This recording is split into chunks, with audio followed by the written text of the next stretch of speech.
UGWUMBA. Adịma ọ bụrụ na ị bụ onye Anambra steeti ma ọ bụ na ibi na Anambra steeti dịka nwa afọ Igbo nwụchaa ntị ọfụma maka na ọ bụrụ na mmadụ nwụnahụ n'ebe ọbụla na Anambra steeti na-enweghịzi mbọsị ọzọ enwepụtara ịdị na-eji enyi mmadụ na-abụghị sọsọ ụbọchị Satọde. Ihe a bụ iwu pụtara ọhụụ agbakwunye ya na iwu nke ochie maka na ote na Anambra na-eme iwu dị iche iche ma nke emere ma nke mgbe Obianọ nọ iji mee na ọ bụrụ na mmadụ nwụọ na etu a ga-esi benata aka na ụmụ ihe a na-emegasị ụmụ ego a na-emefu na etu esi eme okomoko na mmadụ nwụrụ dịka a gasị na a na-emezi etizi aleluya na ekwensu anakwuona. Ya bụ na nke ọfụ a gbakwunyere ya n'izuụka gara aga dịka anyị nụrụ bụ na ọ bụrụ na mmadụ anwụọ ugbu a na mbọchị a ga-eji nie mmadụ na Anambra bụ n'ụbọchị Satọde. UGWUMBA. Ya bụ anyị isi ka anyị were tata wee nebanye anya ihe gbasara anya bụ iwu ọfụ pụtara mụ na onye otu m nọ ebe a epetike ndị Igbo nwoke teghete nọ abịakwa ọzọ Igbo nọ epetike mgbe ị nụrụ ya bụ ihe kedu etu o si dị ka etu isi fụ ya bụ iwu ọfụ ewepụta maka ịnị mmadụ Satọde na ya bụrụ sọsọ Satọde ka eji enyi mmadụ maka ama m na nne ya nwụọ na nna ya nwụọ na iso ozi na ndị ya bụ ihe ga-adakwasị na-abụghị na o ruru oge nke mana ka etu isi fụ ya bụ I believe in that na o nwere ike ọ bụ na o nwere ife gọvanọ Anambra steeti ṅụrụ that night ife ọchị na-efo ọnya wepụtakwara na iwu ọnya eche m iwu osi n'aka ndị ka nke a bụ nyanwakwuru gọvanọship ọda nyanwakwuru gọvanọs ọda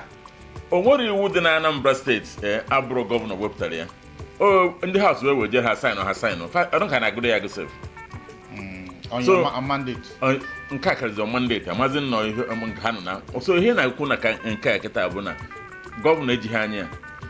maka na ya gwa mmadụ to esi wekwa ozu nwụrụ anwụ kedu maka ọ bụrụ na o nwere onye ndị na-anwụ sị na-achọghị ịba friji na onye ha decide na ọ nwụ na Wednesday ike ọnwa Wednesday iseni na gọvanọs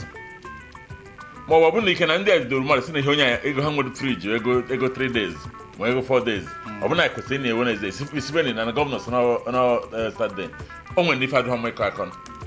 so gọvanọ nwere ike ọ bụ na ome ha kpụchara that day na ọka ana ọ bụ na enwe haus asị ya gaa through the house ka ndị haus tinye ọnụ na ya ma ọ kwụ n'okwu nwoke ịkpọ gọvanọ si abịa nwoke ọrụ ka ị chọrọ ka impeach gị mana it's not happening so anyị nwere house to start with. Epetike o nwekwara ike etu mụachi na-enye anya maka agụbeghị m iwu ahụ amabeghị m etu ya bụ ihe si dị mana etu mụachi na-enye anya bụ na o nwere ike ọ bụrụ na ọ chọrọ ka ịbịa mgbe ụfọdụ asị na a ga-eme wake up Wednesday nie ozu Thursday kwa ya Friday na Saturday gazie chọọchị Sunday ya bụ izu ụka niile agana maka na a na-akwa ofu onye nwụrụ anwụ ikekwa ọ bụrụ na ya bụ ihe ka ọ na-enekwasị anya sisi tinyezie enyi ma ozu Saturday oru mbọchị ụka bịa ụka ekene okwu agwụ iche na ọ na-eme ka ibudoro ndị mmadụ mfe nye ya njesi na omere ihe ọṅụrụ maka ọ bụrụ na chọrọ iburu ndị mmadụ mfe ọ ya si na one day maka o mehe ke maka ndị sabat ya ndị sabat mana ha eji Saturday egwu egwu Saturday ahụ rezi sana Saturday eje enyi ozu ọ bụ na ọ si na only one day in a week okwenedi ngwa dozi cheki nke karịa ma ma isi na Saturday anyị mana ihe eji akwa ozu mostly na Anambra bụ maybe Friday so Saturday na-ezuo ike Sunday na-eje Thanksgiving na church onye ọbụla na mana ọ bụ na idobezie na Saturday anyị nwekwa na sometime na-ekpacha ozu on Friday Saturday nwede ndị na-eme ntụwanye ndị abịa nwụhụ so ha dịzi hectic nke Friday so ọ bụ na onye nwa ikezi akwa Saturday on Sunday ụnụ kwado ije ụka enwere ike ịkwadocha yiri suit na mba white nke ya eyi na-aja ndị mgbaru isi asọ ujebe ụka gọvanọ nwere ihe ọṅụrụ wee kwukwu ahụ ominu ha ngwa tupu anyị enenye anya ịma na ọ na-abụ a na-ewepụta iwu a ụfọdụ echefu ụlọ mmadụ ka a na-emeri ụfọdụ echefukwenu na ihe dịbụ oke dịbụ gịnị ka anyị na-egodo anya n'ihe gbasara iwu nke ndị Anambra wepụtaburu mgbe Obianọ na-achị UGWUMBA. ọ bụrụ na anyị nebanye anya na iwu nke Obianọ wepụtara na 2019 ka anyị gụọ ọrụ ya nke mbụ ka ịmara ka ewenugoro ebe edewuru ụdị iwu ahụ nke mbụ bụ na ihe ọbụla gbasara akwamozu ga-abụnata in one day a ga-ebido service n'ụtụtụ by 9 ọma ngafe 2 hours ebe mara na ụfọdụ ụkọchukwu na-ekwu okwuchukwu 2 hours wee chọọ tight na ọfụrụ wee chọọ ma ndị ga-abịa ịtụ ụtụ n'ụlọ ụka na anụgo m ebe a na-atụ ụtụ na enwekwa building project ndị isi oyi ga asoghi bịa ma nke ahụ gara izuụka mone gara aga emechara m ihe na ndị ezinụlọ wee pụtasị ha mba ọ bụzi nke a ga-enye unu 10 million naira a wee mechie ọnụ maka na project ka nke n'ụlọ ụka ọ dị n'ihu na Anambra steeti nke ịbụọ a na-enye unu highlights nke ịbụọ n'ihu ahụ dị ehiwere mgbe Obianọ na-achị bụ na imam bupụta ozu ọbụla edowere na mortuary wee mee ya expose for more than 30 minutes amaghị m ka na-edewe nke ahụ mmanwụ ka were akwụkwọ a sị na only 6 undertakers are allowed and na ama mme dancing ya bụ ndị a na-ebu ozu ndị ha amaghị m ka apa m sọ nọkwa mgbe etinyere ụdị iwu a mgbe ọ bụla ya ha enwe nsogbu ya bụ ụzọ mmadụ 6 ndị undertaker ụmụ agbọghọ a na-agba egwu ọ na-abụ ha erute n'ihu onye nwụrụ anwụ ebusegodi ya ka anyị bịa bụọ ụzọ ego ha na-atinye na akpa ha ji agba moto atakwa m ha ụmụ agbọghọ niile na-agba egwu na ndị na-ebu trumpet ma ndị na-ebu horse ma ndị na-ebu nta na-ebu imo asị onye ọbụla n'ụzọ ihe ha chọrọ bụ mmadụ 6 ndị na-ebu ozu enweghịrị ebe emere ya na Anambra okay asị food and drink nke food and drink bụ ka aka ha onye no wake keep or vigil mass service of some religious activities is allowed beyond 9 p.m. a na-emebu nke a n'ụfọdụ obodo etinye ya na ọ bụrụ na ịchọ ime ihe na ịga ka ịkwụ ego na dị eto that is na a ga-adaghị ha enwere ofu obodo asị na 50,000 one man wee kwado wee ga kwụọ ha 50,000 si ha biko ọ dị m goro nyekwuru ha 100,000 n'obodo ha si ha biko na ya chọrọ ịnọfe na ndị otu ya na-abịa na ha chọrọ ịnọfe onye ego wee dawazie dị iwu registration bụ na a ga-erejista na town union 1,500 ị ga-erejista na mmadụ nwụrụ anwụ ndị town union oge eketa ego otherwise ọkwa na ime ihe na ya nwụkwana n'oge as in no billboards banners or posters of the disease are allowed except for directional purposes. Nke bụrụ ihe poster na banner bụ mmanwụ ezigbo ma billboard for directional na na nne anyị anwụọ na deri agbarịa mgbamgbamgba billboard ụfọdụ narị atinye na all these electronics billboard ka ha mara na ihe na ihe anyị na-agụsisi ụfọdụ n'ime ihe a bụ ka unu mara na nke etiri eti iwu etiri eti awa ọkụkọ akpụkpọ wee dị n'elu nkwa ịzara a gara akwa nke ahụ esi ka akwa nke a na-ekwukwụsị akpụkpọ n'elu nkwa mortuary stay cops cannot be allowed for mortuary beyond 2 months from the date of death. O nwego kesi na be anyị lụrụ eye plus a na-azọ onye nwoke nwụrụ ụmụ ya na-azọ akụ na ụba imogo anọghị eye plus kwubekwu na ya dị nwoke edigokwe kịta ebe nwoke azakwana leti n'eluigwe ozi I'm sure nwoke ozi ya mpọcha na mortuary ọ bụ na ọ bụ na ụta watabeghị eruzie wuru ofu aka penye nwoke eruzie dada ya chịkọrọ ya wuye na nylon die na ana so nke a ọdụrọdụ possible ya gwa mmadụ how long ọ ya nọ mana ị mana enwekwa na etu ndị maka ama m na ndị fada tigiri iwu a ofu nwoke na Osumenyi ka nne ya nwụrụ dịka ozi m nwetara mgbe ahụ na-ekwu na nwaanyị apịchie narị anya ewee bupụ ya amaghị ka ọ na-achọ iwu ka ọ gịnị mana ebupụrụ ya si na ọ nọ n'obodo oyibo na ọ nọ n'ụlọ ọgwụ every time ajụọ ya sị ka eke ome na ọ na-adị ya mma ka eke ome na ọ na ha adị mma unu anụgwo ozi mama na ọ na ha ọ sịkwa m kene gị meanwhile nwaanyị nọ na mortuary o bido meziwe ụlọ doziwegasị ụmụ ihe dị agha nwaanyị nọkwa na mortuary ka eke mama mere mama ọ na ha adị ya mma na ọ sị m kene unu until ofu nwoke ga-agakwuru ụkọchukwu wee ga gbapụo ya afọ sị ya na onye a na-asị gị na ọ na-eme na nwaanyị ote na ọ nwụrụ na ọ nọkwa na mortuary ya ma na nwaanyị eto na ọ nwụrụ ụkọchukwu ịma na ndị ụkọchukwu ọ bụrụ na tait gị na-abịa ọfụma asatụwe ndị ama etu ha si eme ụkọchukwu wee gwa ya sị ya chief ka e ji ime ama m na ihe na ha adaba agbagafetere mbọsị afụ ebe unu na-emezigasị ihe n'ụlọ ama m na ọ na ha adaba ọ sị na ọ na-adaba a na-akwadokwa ọfụma a na ha akwado nwere onye ofu parishọna bịara ebe a kịta were asị m na nne anwụọna na mana ịgwabeghị m na nne gị anwụọna ebe ọ bụ na ịgwabeghị m na nne gị anwụbeghị etu a ka okwu si gaa etu a ka ọ dị tinye o ruo 1 month to the time bụ iwu ndị obodo kwuru agakwute esi na nne m anwụkwa na biden epentichago emezichago ihe niile hazicha ya so na iwu a ọgwa mmadụ tiri iwu mmadụ makwara etu esi adị ya mmadụ makwara etu esi agba ya okirikiri Ugwumba mgbe nne m nwụrụ so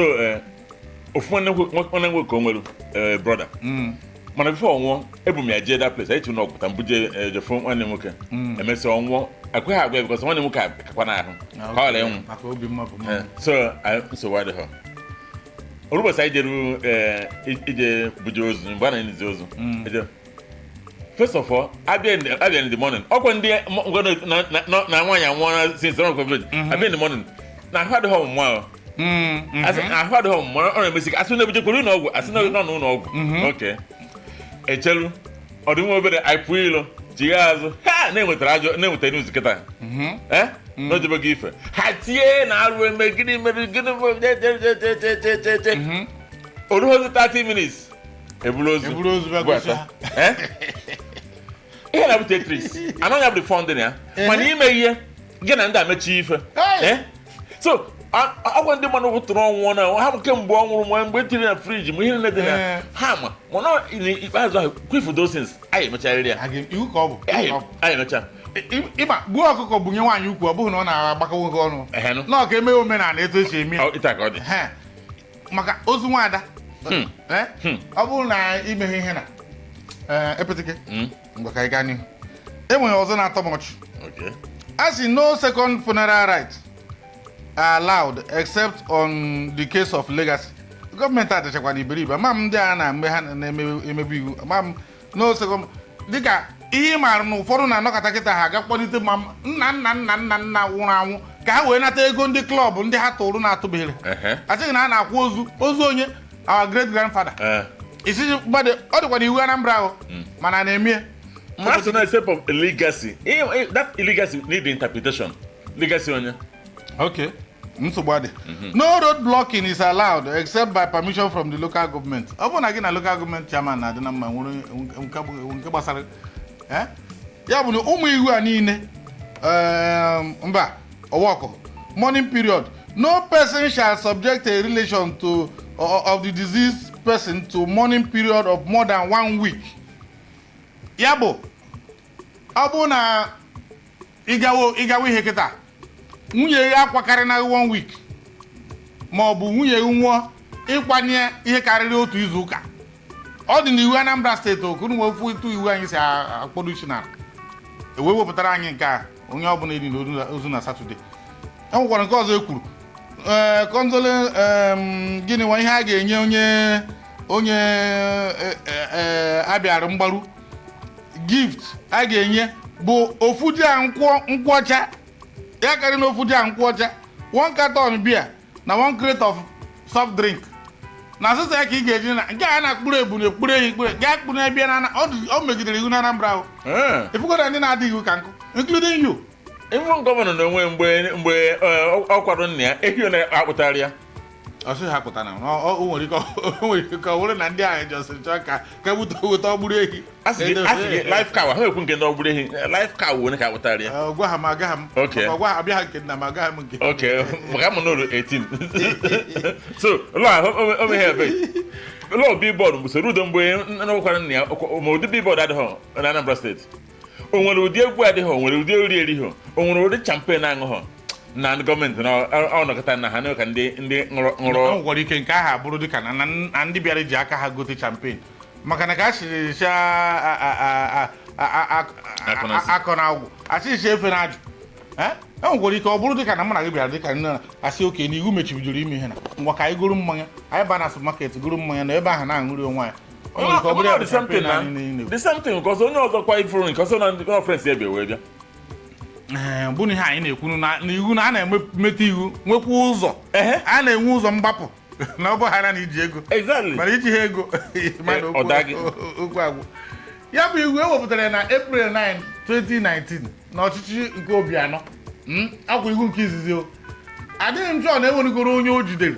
in fact ihu nke ndị obodo ihu nke ndị villages karịa ejide ndị mmadụ karịa nke gọọmenti maka ụfọdụ ama akwụ dị n'ihe ọpụta like mgbe ahụ ama ụnyaahụ kama na epetighị ebe nsogbu na ọdị na nke a bụ na ịmago na nwa mgbafọ anya adịchakwa anya bụ nwoke mma o nwere ike ejiji ekechiwe ndị mmadụ asị ndị udo ga-achịkịta na ndị aka odo ha tinye ọhịa efuzie na ịbịa akwamozu dị o nwere ike ka ọ gaji ewere aka odo kudicha gị ikpere na ịbịara akwamozu ahapụzi onye na onye ya bụ na Soludo ga-emekwa nke mfọsụ ihe mere datara eziokwu na nwa mgbafọ na-eme ka onye na-esenite something mana ọhụ maka ihe gbasara ọnwụ mmadụ maka na ndị nwụrụ anwụ nwere ike inweta mmadụ ihe ntị otu nsekuriti niile o ji o nwere area say manga kwefu ụzọ ihe na okpe that is ways of worship denomination na belief ha na-atọ too dangerous o nwere ebe ọ eti aka nwere ebe ọ eti aka ya enforce nka ndị udo ga-achị onwe nna mmadụ ahapụ ozugbo ha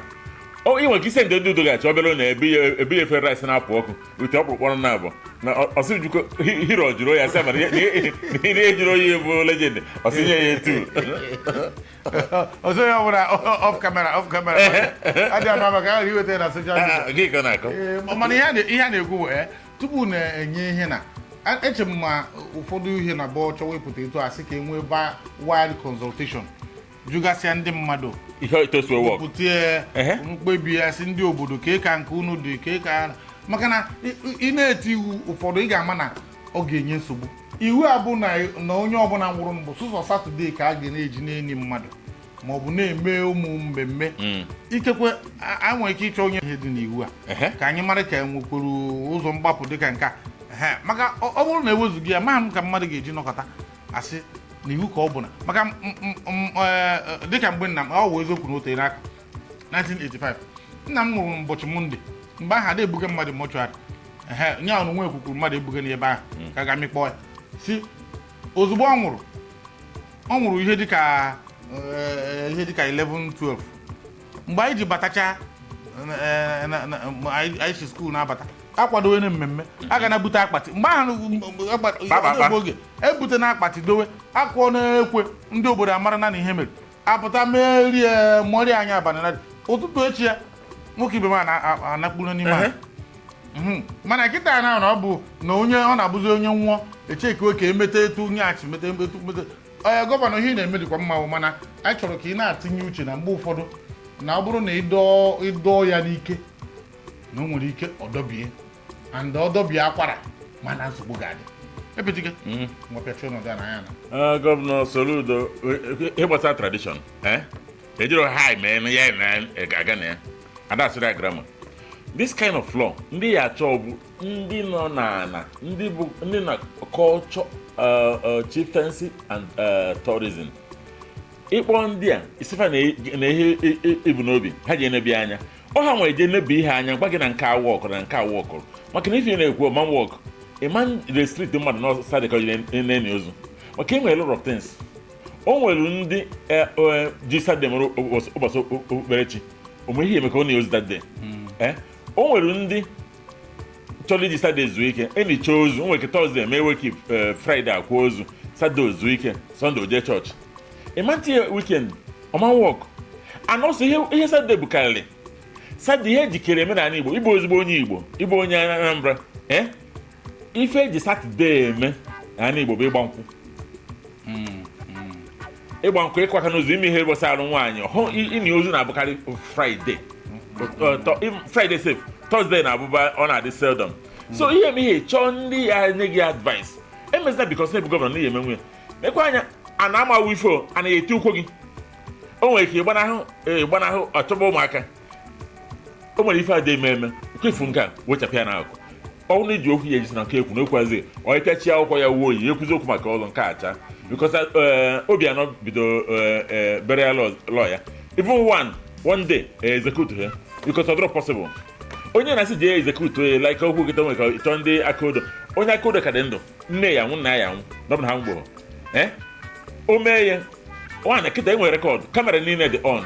o mee ya wefon rekọdụ ya ụbọchị nke abọnite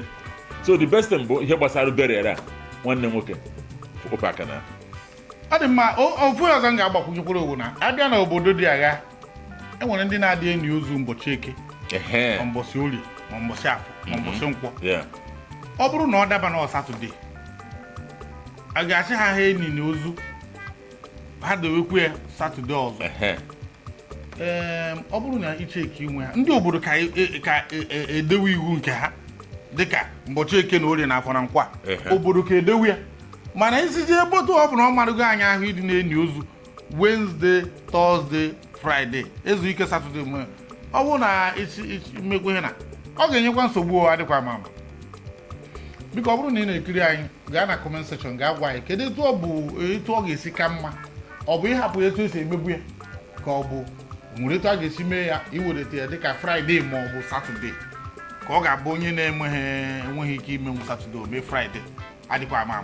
enweghị mbọsị asịrị ebe ọ bụ na ọnwụ na-egbu mmadụ mbọsị niile enweghị mbọsị enyere mmadụ ka onye ahụ ghara ya ije ebe ọ na-aga aha bụ Mike Onubu anụmasị ka anyị pịachie ọnọdụ a ka ụbọchị tata mara anyị mma epechike ndị Igbo ndị Igbo ekene m